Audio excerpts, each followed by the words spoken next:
So today we're going to be continuing to take a look at a scenario where civilization starts over. Now on to episode 16 of the series, and in the last episode we saw only two major events take place. I didn't have a lot of time to record last episode, but now I have a lot of time to record this one, so this one should be a lot better. But we saw the Lime team expand over into East Asia, setting up a colony over here, and we also saw the death of the Blue team and the rebirth of it at the same time, as it fell into revolution and kind of shape-shifted into what we have here. Anyway, if you guys do enjoy this episode, make sure to show some support by leaving a like or subscribing, or both. All that support is greatly appreciated. And let's go ahead and jump straight into the scenario. We're actually going to be starting this episode off over here in the Americas, where the Brown team will continue to expand its colony. Now at home, the leadership of the Brown team is kind of split on what they want to do with this. Some of them want to go west and the others want to go north. So a compromise is made where they kind of split up the explorers and half go north while the other half head west. Now the thing about going west though is that this is fairly uncharted, so they don't really know about too much that's happening over here, whereas they know about the entire East Coast. So colonizing the East Coast is a lot more simple, but they do get to a point where they stop expanding, and that is because of monetary funds. The West doesn't have as much of an issue with this as they reach down into Louisiana, but that is the border of explorer territory. From here, they're going to have to set out some more scouts to figure out what exactly is happening over here in this part of the continent. Along the way, however, they are finding a plentiful amount of resources, and this is getting more and more countries in Europe interested. The Cyan country will go ahead and start to colonize parts of Cuba, as well as Jamaica, and a new country will set across the Atlantic to set up a colony. This country is none other than the Green team. Now, I know I said in a previous video that the Green team probably wouldn't be able to colonize,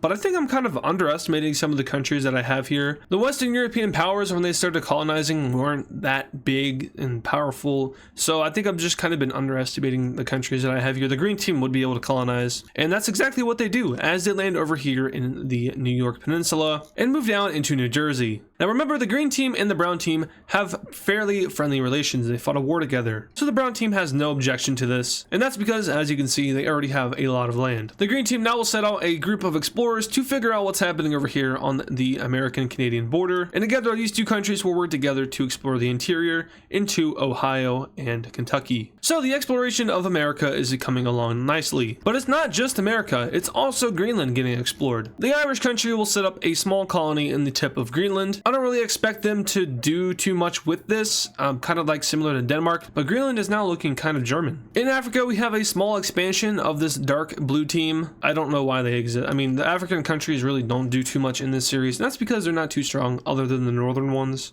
Like down here, these guys don't even have capital cities because they just simply aren't structured well enough to do that. A group of immigrants from Europe just moved down here, and they were just kind of cut off. So all right, so let's take a quick look at the colonial countries that we have so far. First off, we have the dark cyan team, we have of course the brown team, the green team, and then the red team. As you know, all of these are Western European countries. Also similar to real life, not a lot of non-Western European countries colonized in America. Of course, there are countries that want to colonize over there, like the red team and the lime team, but it's just simply too far away for them to go there. And I do want to clarify that the whole world is aware about stuff over here. It's a well-known fact now, and a lot of countries want to get there, like I just said, even the ones over here in East Asia. So what Korea is going to do is that they're going to set on a convoy and follow up the northern coast of Russia. They want to make it to the tip of Siberia in order to see how far away that is from America. I don't know why the tip of Russia is over here in this map, but they will end up discovering a few Alaskan islands. Thinking that this is a new continent, Korea will go ahead and just kind of keep it to themselves. They don't want to tell the whole world, because then the whole world will try to go over there and colonize it. More specifically, the Lime team would likely try to do something because they're kind of reaching all over the place at this point. But Korea starts to explore around the southern area of Alaska, and they just, they kind of sneak around the coast and eventually make their way into Canada. Now, as for setting up a colony, they are kind of reluctant because it is far away from Korea, but it wouldn't be too bizarre for that to happen. Anyway, speaking of the Lime team, they're going to go ahead and start a war against this brown country and completely annex them. What did the brown country do? They didn't do anything. This is just an act of aggression by the Lime team as they seek to expand their territory even more. The light blue team is a little bit nervous about this, so they're going to go ahead and meet with the leaders of the Lime team and work out a non-aggression pact thing that basically says, hey, don't attack us and we will kind of just do whatever you want. The Lime team will agree to this, and there is mutual friendship between the two countries. But now we kind of get to see the motives of the Lime team, and what it turns out they're trying to do is expand upon this trade route as they wish to go ahead and get more money within their system. So working with their new friend, sort of, they will push their border all across the Southeast Asian jungles, and eventually the orange team will also push across and meet up with the lime team. And now the world has come full circle. With the connection of these two countries, the construction and completion of this trade route will be carried on, and eventually it will be connected up with the orange team, and will finish off what is an incomplete trade route for now. Additionally, there are plans to expand it down into Southeast Asia, into the Vietnamese country, as well as linking it up through Central Asia. This is the plan that the lime team supports. And remember, in the last episode, Korea is in support of doing something like this and not having this trade route exist because it would bypass Korea in a lot of scenarios. Also remember, these two had a breakup,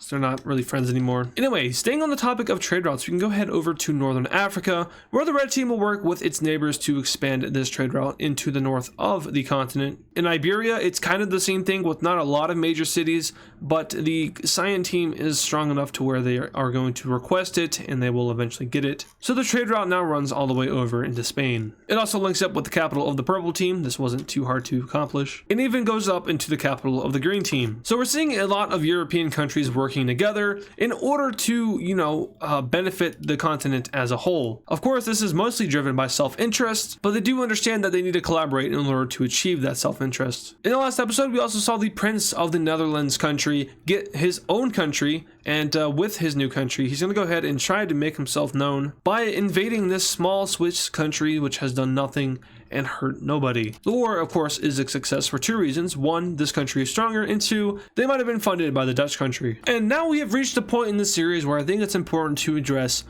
rebellions and revolutions. A revolution is quite different than a rebellion in a way that a revolution usually is like a lot bigger than a rebellion. To me, at least, a rebellion seems like a smaller kind of thing. You know, you have a little a couple of towns or provinces break away, but a revolution, I feel like, is more of a split.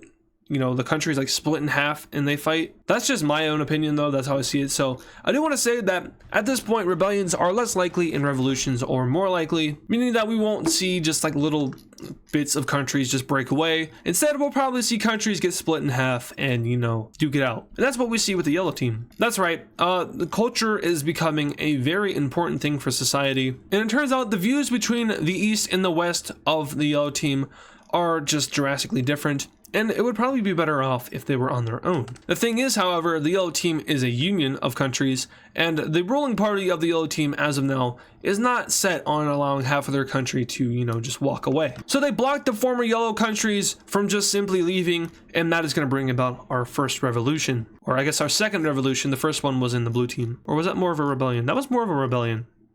It's whatever you want it to be. A large number of provinces will break away from the yellow team, but that's not all. They also have supports in other areas of the yellow team which are disconnected, such as up here in Estonia, as well as down here near this Farmers Alliance country. So we can see the two sides. Obviously one is stronger than the other, being the yellow team. However, there might be foreign support for this new country, but we'll just have to wait and see how that plays out. For now, let's have ourselves a little bit of a revolution. The yellow team will instantly push into this new area down here and seize it. There wasn't many people there, and kind of same up here. There's not too many people up here, but they are better at putting up a fight. The yellow team will instantly start to push into areas of the new country / revolution, but not for long though, as they eventually hit what is essentially a brick wall of troops. These troops, who are actually kind of surprisingly well trained, will now go back against the yellow army, which is not so trained as they haven't really fought any wars. The revolution is having a lot of success here, but the yellow team is able to go up into Estonia and wipe out this area. Additionally, they're able to hold a front line in the northern area up here, but down in the south they are a lot less lucky as they start to lose a substantial amount of ground over to the revolution. They decide to, instead of just holding a front up here, to use it to their advantage and start pushing into revolutionized territory, and this catches the revolution by surprise. The yellow team then pushes down and cuts off their advance, and this is pretty bad. Like really bad, because now their supply lines are cut off and the yellow team is rapidly advancing into their territory. This doesn't deter the revolutionary group though, as they now spearhead over towards the capital of the yellow team, but are stopped when yellow team reinforcements arrive. From here, the yellow team starts to enclose in all sides against the alliance thing. I called it an alliance. It's not an alliance. I'm just stupid. And these troops are kind of just stuck here and are eventually pushed all the way down to the border of the Farmers Alliance and Gold team. Back home, the revolution is kind of now pushing back against the yellow team, but not enough to where they are going to be able to survive. But then something great happens. Revolutionaries up north start to break out again,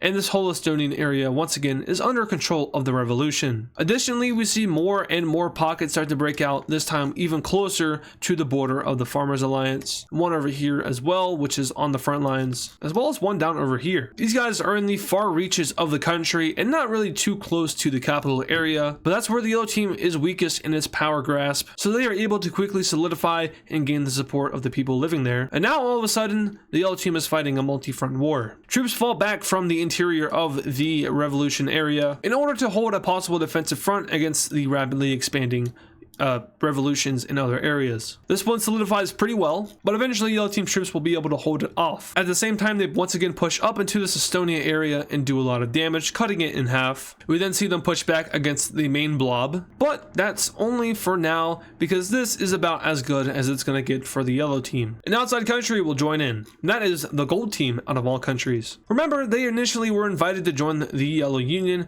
and kind of disagreed and said no, we don't want to. And that's because they really didn't agree with the government of the yellow team that was being formed, and they wanted nothing to do with it. Tensions between these two countries haven't really ever existed. They've actually been kind of friendly toward each other, but over the years the gold team has become more and more aware of a revolutionary movement within and has decided that it agrees more with its political policy than that of the yellow team. But this really isn't any ordinary revolution. This is not only to overthrow the government, but to also establish a new nation state. In fact, multiple. So now working together with the gold team, who believes that the power and influence of the yellow team was overriding its own, this duo is able to do a substantial amount of damage. Revolutionaries push right into the yellow team country as yellow team troops are now kind of losing morale. The gold team also starts to do some damage, but they will mostly just stick to supplying the revolution as opposed to fighting for it. In other areas, supplies are not being reached as the Farmers Alliance may or may not have allowed the gold team to move supplies through its territory, and the yellow team's capital is in severe danger. The Estonian revolution now pushes back against the yellow defense and is as big as it's ever been as it now wraps around into Latvia. These two finally connect, encircling a good bunch of yellow team troops. The orange team will get in on this free land experience,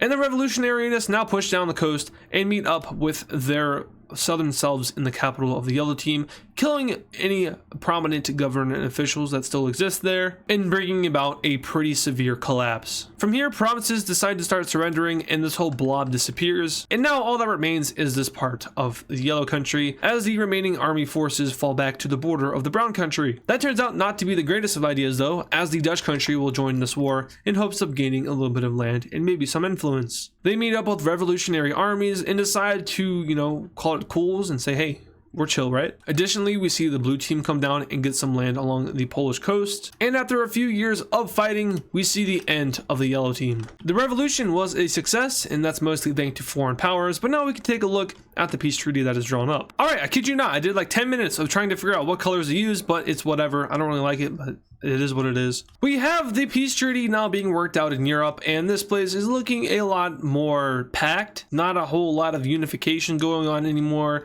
And there's really only like 3 big countries, being the brown team, the Farmers Union, and the gold team. I guess Finland also, that's pretty big, and Norway. But now let's go ahead and show you where the capitals are at. As per usual, I will be dotting these all over the place and in random places with no real correlation to anything important. Other than trade routes, those are important. So we'll be putting one capital right here, another capital right here. And as for the rest, that's when it actually doesn't really matter too much. So for this light blue team, we'll be putting their capital over here. And for the purple team, we'll be putting it right here. Now, as you'll notice, the yellow team does still exist, but with a different government. So with that in mind, we'll go ahead and shade them a slightly darker yellow. You really can't even see a difference. And this is what Europe is looking like at this point. The revolution was a success, and this large country right here now exists. Now over to Central Asia, where we have a few agreements taking place between these countries. This isn't something that typically happens, as these countries are weak and don't really have any standings with each other politically. But they do make an agreement on the kind of annexation of northern central China, where this gold team will get that, and the pink team will get something like this. These guys are becoming fairly large, but remember, they are still fairly weak. Time for Daily Britain update?